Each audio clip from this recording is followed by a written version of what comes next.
BRI face au chaos. BRI est une série policière Canal+ française qui plonge dans le quotidien d'une unité d'élite de la police judiciaire, la brigade de recherche et d'intervention BRI de Versailles. Elle suit Saïd, un ancien membre des forces spéciales, spécialisé contre le grand banditisme. À son arrivée, il doit gagner donc la confiance de son équipe, tout en tentant d'éviter une guerre sanglante entre gangs rivaux n'embrase Paris. Très vite confronté à des enjeux tactiques, humains et moraux complexes, Saïd et ses collègues sont pris dans un tourbillon d'enquête, d'intervention à haut risque et de tensions internes.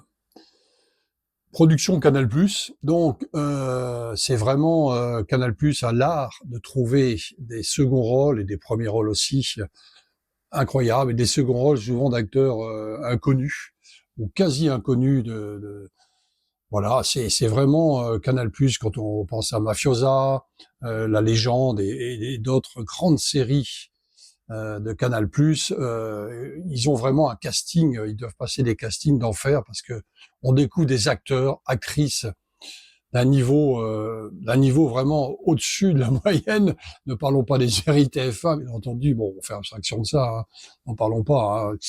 Mais voilà. C'est vraiment d'un très très haut niveau, le casting de Canal+. Wael Samsou et Julien, un élément très efficace sur le terrain.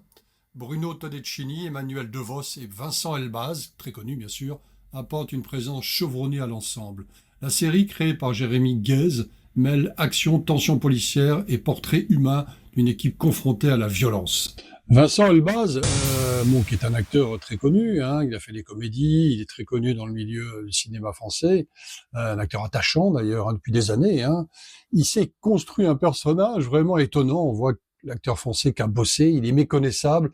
Bon, déjà au niveau physique, il s'est vraiment travaillé le physique, hein, très dur, très vraiment un physique très dur au scalpel, et surtout il a modifié sa voix, c'est assez étonnant, il a une diction très bizarre, un peu qu'on n'entend pas bien parfois, et voilà, mais c'est volontaire, je pense, de racaille entre guillemets, enfin, il incarne le personnage, hein, et il parle, il a une diction qui est étonnante, on le reconnaît pas, c'est-à-dire que il parle pas du tout comme dans d'autres films, il a travaillé une diction très particulière, très vraiment, vraiment étonnant, hein. On voit qu'il y a un gros travail là-dessus. Voilà, donc BRI, je recommande, hein, c'était vraiment un très bon moment de série policière. Donc ça, c'est la saison 1 que je suis en train de voir. Pour l'instant, ça tient ses promesses.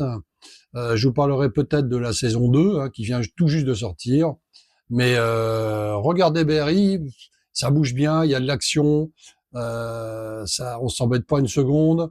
Euh, Au niveau du scénario, c'est un peu il se passe beaucoup de choses, donc il faut s'accrocher pour bien comprendre l'enquête policière, parce qu'il se passe vraiment beaucoup de choses dans les banlieues, etc. Mais c'est pas plus mal parce que voilà, on s'embête pas du tout. Euh, mais le scénario est très fluide, c'est filmé. Alors étonnant parce qu'au début on reconnaît pas où c'est filmé, parce qu'il n'y a pas de plan de Tour Eiffel et c'est filmé à Paris. Mais c'est volontairement, je pense, fait pour pas que on reconnaisse Paris du premier coup. C'est pas la vedette, Paris. Paris n'est pas la vedette, c'est BRI qui est la vedette. À bientôt. Abonnez-vous et commentaires. Ciao.